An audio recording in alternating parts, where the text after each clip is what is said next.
Olá, alunos da 904, tudo bem, né? Então, como já havia combinado com vocês, estou aqui trazendo para vocês uma aula de explicação, né? Uma aula expositiva dos temas 1 e 2 da unidade 2. Os modelos, modelo atômico e os átomos, tá bom? Que tá lá no livro de vocês também, que é importante que vocês também deem uma lidinha, tá bom? Eu já observei aí alguns alunos saindo do grupo. Bem, se eles não querem nada mesmo, então não sou eu que vou obrigá-los, né? Se eles não queriam nem dentro da sala, né? Não vou obrigá-los a querer da forma que a gente está fazendo agora, que é online, tá bom? Mas eu espero que vocês realmente tirem bastante proveito das aulas que a gente vai ter nesse período, porque para que vocês não fiquem no prejuízo, tá bom? Então, modelo atômico, os átomos, disciplina de ciências, professor Eduardo Caldeira, vamos falar um pouco sobre os átomos e os seus modelos, né? Preparei aí o slide para vocês com alguns modelos atômicos. Primeiro, vamos entender o que é átomo, né? Então, de acordo com o que a gente vai estudar aqui, átomo são partículas indivisíveis, que não se dividem, né? E John Dalton, químico inglês, ele propôs o primeiro modelo atômico lá em 1807. Ele propôs que qualquer espécie de matéria é formada por átomos, o que é verdade que é aceito até hoje na comunidade científica. Então, para Dalton, o átomo era rígido, indivisível, irredutível e tinha uma forma esférica, semelhante a uma bola de bilhar, como é essa primeira que a gente está vendo aí, tá bom? A teoria de Dalton, então, que qualquer espécie de matéria é formada por átomos, que os átomos são minúsculas partículas que não podem ser subdivididas e nem podem ser transformadas em outros átomos. Todos os átomos de um mesmo elemento são iguais em massa, tamanho e em todas as suas propriedades, ou seja, possuem a mesma identidade química. Átomos de elementos diferentes possuem propriedades químicas e físicas diferentes. Um composto é constituído pela combinação de átomos de dois ou mais elementos que se unem entre si em várias proporções simples.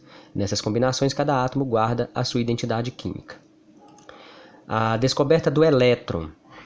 Então, o experimento de Thomson, em 1879, verificou a existência de elétrons através de raios catódicos, que são feixes de partículas carregadas negativamente. Então, os elétrons nós já vamos identificar aí como sendo cargas negativas, que se atraem ao polo positivo de um campo elétrico. Por exemplo, quando a gente pega um ímã e a gente consegue unir as duas partes daquele ímã, nós estamos unindo nada mais, nada menos do que carga, né? Uma parte onde eu tenho carga negativa, outra parte onde eu tenho carga positiva. Tá bom? Quando a gente pega e coloca eles nas mesmas posições com a mesma carga, vocês já repararam o que acontece? Eles não conseguem se unir, né? Então, mostrando aí que nós temos cargas negativa e carga positiva. Aquele ditado, né? Os opostos se atraem, é verídico mesmo. Descoberta então do próton. O próton, que foi descoberto em 1886 pelo alemão Eugen Goldstein, observou um feixe luminoso no sentido oposto ao dos elétrons. Portanto, os prótons são de carga, né, derivam de carga elétrica positiva. Então, só um macetezinho aí para vocês entenderem. Fala-se em positivo, fala-se em prótons. Fala-se em negativo, fala-se em elétrons. Aí tem o modelo atômico de Thomson, em 1904, propôs um novo modelo, né? Então, o chamado modelo pudim de passas. Depois, nós temos aqui, depois desse modelo, aí nós temos também o modelo atômico de Rutherford. O modelo atômico de Rutherford ele é mais completo, onde ele vai falar que a maior parte do espaço do átomo é espaço vazio. No seu interior existe uma pequena região central positiva, que é o núcleo, rico em prótons. No núcleo encontra-se a maior parte da massa do átomo e os elétrons giram em volta desse núcleo em órbitas circulares. Como vocês podem notar aqui, nós temos aí uma forma desse modelo atômico, né? Onde nós temos aqui, tá vendo? As órbitas. Nessas órbitas eu tenho cargas negativas, cargas elétricas, né? De elétrons. E os elétrons giram em volta do núcleo. Também conhecido como modelo planetário.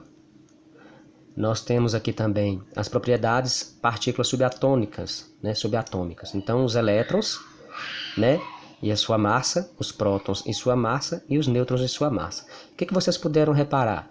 Que prótons, nêutrons, nós vamos ver isso mais à frente, possuem mesma quantidade de massa e elétrons possuem propriedades, né, ou massa diferente, que na maioria das vezes é maior do que prótons e nêutrons. O modelo atômico de Bohr, em 1913, né, em que o átomo possui um núcleo central, os elétrons descrevem órbitas circulares em torno do núcleo, e os elétrons só podem ocupar determinados níveis de energia. A cada órbita corresponde um valor de energia. A gente vai ver sobre os níveis energéticos desses elétrons. Então, o modelo atômico atual, ele possui um núcleo central de reduzidas dimensões e uma nuvem eletrônica, ou nós chamamos também, né, de eletrosfera. No núcleo encontram-se os prótons e os nêutrons, lembrando que prótons e nêutrons possuem mesma carga, né? Então, o núcleo, os nêutrons carga neutra, os prótons cargas positivas. Então, uma não anula a outra. E os elétrons encontram-se em volta do núcleo, na nuvem eletrônica ou na eletrosfera, e são cargas negativas. Regiões de máxima probabilidade de encontrar um elétron são denominadas de orbitais. Conceitos, então, fundamentais para que a gente entenda bem. Então, núcleo muito pequeno, contendo prótons e nêutrons. Elétrons em torno do núcleo, em orbitais ou órbitas, né?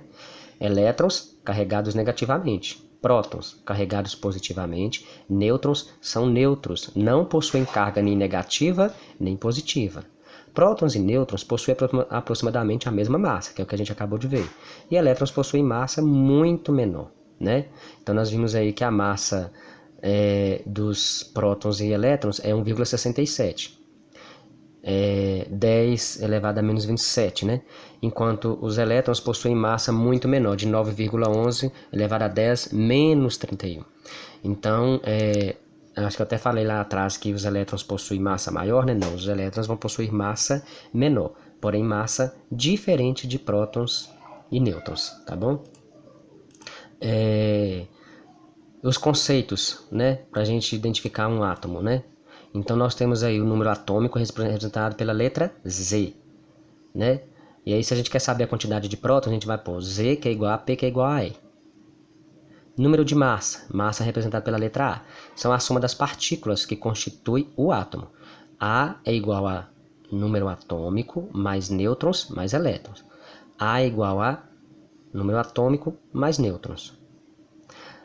Respectivamente, né? Então a representação de um átomo vai ser um X, que é um elemento químico qualquer, onde eu vou ter um número atômico em cima e um número de massa embaixo. Um número de atômico embaixo, que é o Z, e um número de massa em cima. Normalmente, lá na frente, a gente vai ver que nas tabelas periódicas é um pouco diferente, tá? A gente vai ter sempre a massa embaixo e o número atômico em cima. Mas o importante é identificar as letras. A que significa a massa desse elemento, e Z é o número atômico desse elemento. Bem, nós temos então a eletrosfera, que é o que eu falei com vocês. Então nós temos aí a eletrosfera, ela é dividida em 7 camadas, onde eu tenho aí o núcleo, que é essa parte colorida aqui, né? E aí em volta desse núcleo eu tenho as órbitas, né? Ou camadas eletrônicas, né? Essas camadas eletrônicas, se vocês contarem aqui, nós vamos ter então 1, 2, 3, 4, 5, 6, 7 camadas. São 7 camadas. A mais próxima do núcleo é a camada K e a mais afastada do núcleo é a camada Q. E esses números aqui, pessoal, que são os números de elétrons que eu vou encontrar em cada uma dessas camadas, eles são fixos. Então, a camada K é 2, a camada L é 8, a M é 18, a N é 32, a O é 32, a P volta a ser 18 e a Q volta a ser 8, tá? Então, não se preocupem com essa confusão que às vezes vocês estão achando, porque no decorrer da semana eu vou passando mais algumas aulas, vou passando mais algumas explicações, alguns exercícios para vocês entenderem. Por hoje é só para vocês olharem, assistirem a aula, darem uma lidinha também nos 2 capítulos, apenas as 2 unidades, 1 e 2, os 2 temas, né? 1 e 2 da unidade 2 do livro de vocês, tá bom? Qualquer dúvida, me procurem aqui no grupo ou no privado, tá ok? Fica aguardando vocês e a participação de vocês com os questionamentos e com as perguntas e com as dúvidas que vocês tiverem. Boa semana para vocês e até qualquer hora dessas que eu vou estar voltando de novo, passando mais alguma informação do conteúdo. Tchau!